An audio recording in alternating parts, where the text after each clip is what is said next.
every editor brings a part of themselves, the scene.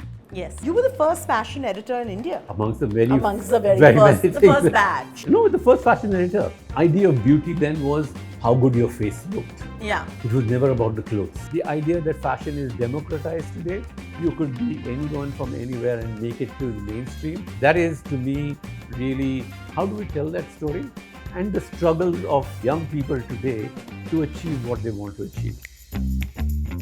Hello, you're watching The Clique on Hello. I'm Chaiti Narula and I'm with Nari, Narendra Kumar Ahmed, who I think is one of the OG people in the fashion industry in India. Nari, I have been following your career through and through, and today as I wear an outfit which is made by you, you have truly, really arrived in terms of democratizing fashion in this country. The price points, to the fabric, to the comfort, to the silhouettes, to what you have done with Tamiska. Right. Congratulations. Very kind of you and a kind introduction. Thank you very much. Tamiska was a kind of an opportunity, is a dream opportunity for any designer. For me, it was just presented on a platter with this gentleman company that imports a lot of fabrics from across the world. And they said, what can you do with it? I thought, give some time. And I said, this is a massive opportunity. Fashion is changing. And I was part of the first cycle of fashion when it started. When we talk about the first cycle of fashion happened when And got launched. Anita Dongre's And, which was the... Yeah, and I helped her launch. I helped her with the launch and the branding and everything. Because and the name of the brand too. I realized then women were moving and working, and clothing needed to evolve to suit that kind of mobility, lifestyle and all of that. That's how that brand was born. Today, I think after all of that, we are much more fashion conscious, whether it's tier 1, tier 2, tier 3, across the country.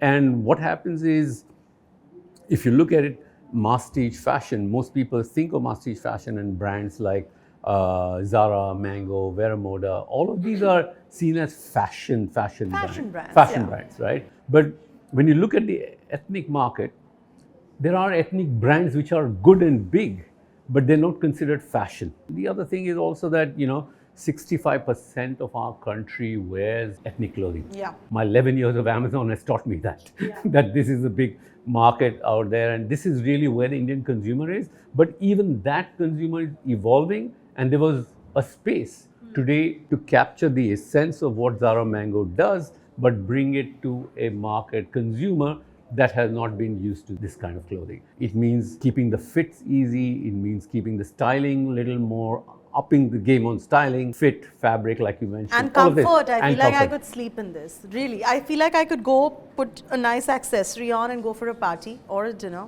I feel like I could put my kids on and just go catch a flight, or I could just sleep. The idea is to be versatile enough. And I'm wearing a Narendra Kumar Ahmed design at that price point. At that price point. I mean, the big thing is the price point, really, like $16.99 to $24.99. Yeah. 1699 to 2499. That is very, very attainable, reachable kind of stuff. And making a difference at that price point is really, I think, a massive opportunity. And you were the first fashion editor in India. Amongst the very first, the first batch. The first fashion editor, not the first batch. Tell me the story. I mean, I just started my designing career now. And Neerja, who was the publisher then, Neerja Shah. She said, I'm launching this magazine. Would you like to be part of the team? I said, great opportunity. Bringing the concept of a fashion editor to this country with no precedent out here. Setting the template, setting the idea, setting the flow. I mean, I had so many problems dealing with photographers, the big names, because they were divas. Yeah. They were used to saying... They still are. They are still divas, So, some of them are, but, some of them... The ones who are doing our cover shoots are, for sure. Idea of beauty then was how good your face looked. Yeah. It was never about the clothes. And so, introducing a whole idea of telling a story over 8 pages with different locations, different clothes. And beauty being just incidental, not being the main thing, was a game changer at that time because nobody understood that then. It took me a while. And we also had like the first dark woman on the cover of the magazine. I remember it was Vidisha Pawate who was there on a swimwear suit that also. But Neerja is one of the most intelligent people I know. She is one of the most intelligent people I know, and I could have only expected somebody like her to take that plunge. And she has great taste. Fantastic Great taste in the I'm craft, very in the fond art, of her. and all of that kind of stuff. Yeah. And to me, that was a great opportunity. Being the first member on her team and building the team out there. What is the advice or a tip that you would like to give editors like me today? It's just like- I don't know. I don't know. Sorry. What's one tip that you'd like to give? Every editor brings a part of themselves to the scene. Yes. How you interpret what is happening. But even for me, fashion and all of this was about keeping my ears to the ground, understanding what was happening and what was really shaping India at that point. I use that in my shows. My shows are always a reflection of how society was changing in India. It was never about the Taj Mahal or the Himalayas. No, that kind of stuff. I know your messaging is very socio-political because It's you're very also socio- very discerning as a human being. So for me, that was important, right? So for an editor, everybody brings their craft to their story. Everybody has a story, and keeping that individualness is really part. One of the biggest stamps probably that you've created is the concept of the Fashion Week. That's an interesting story too. Too many firsts. Too many firsts, yeah, very many firsts. And hence I call you the OG, I'm right. While I was the editor of Elle, I needed to conceive the idea of Fashion Week in India, and we hired somebody, Kadamri, I don't know if you know Kadamri Lakhani, to Yeah, I've as a met her project with you direct- actually. yeah, I've met her with as you. a project director for that Yes. stuff. For the project, we went to Delhi. We met Abraham and Thakur, Sumit Nair. We asked them to come to. That's how FDCI came together. Is that the story of Fashion Design Council of India? That's how fashion design came together. The design council came together, and that's how it happened. But ultimately, it became Lakme India Fashion Week. But that's where it really started. But the custodian still is the FDCI. So that body was formed at that point of time because of your idea. Yeah, we went and spoke to them, Sumit Nair and Thakur, Rakesh and Abraham, and asked them to bring this team together so that we could work with them to create the week. Oh my God. So yeah, So when you look at FDCI today, yeah. what are your thoughts? I think Mr. Sunil Sethi is doing a fantastic job with the India Couture Week, and my congratulations always to him for making such a fashion revolution in the country. What's your take on the FDCI fashion? I think, while I was there, we helped also building the idea of the next gen show. For me, discovering new designers was really an important thing. The classicists like Tarun, Rohit, Sunil, they are great designers. They are done fantastic stuff. To see a whole bunch of new people, after that, Gaurav, Pankaj Nidhi, all of these people come up, Anamika, all of these people build careers around them.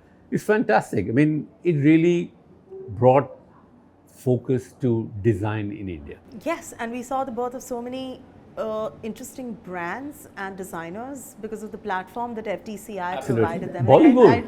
Yeah. It shaped Bollywood. I mean, look, it shaped Bollywood. Till then, it was just about stars and not about the clothes. But, it shaped Bollywood, celebrity looks, a lot of all of them. How would 2024 Nari Bride look like? Nari Bride would be wearing something tailored, wearing something daring, but telling a story to the clothes that she is wearing.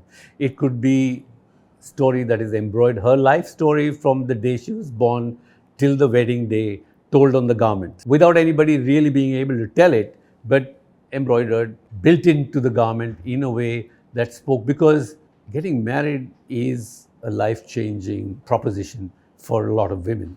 And being able to carry what you've grown up with right up to that stage is telling a story in its true way. No, that's very, very special to hear that. And what is Nari manifesting this year? Because you're the creative shapeshifter. Yes. Yes, so as a creative shapeshifter, what is the web series going to be? Story was, the last time people saw something about fashion is based on the fashion industry, of course.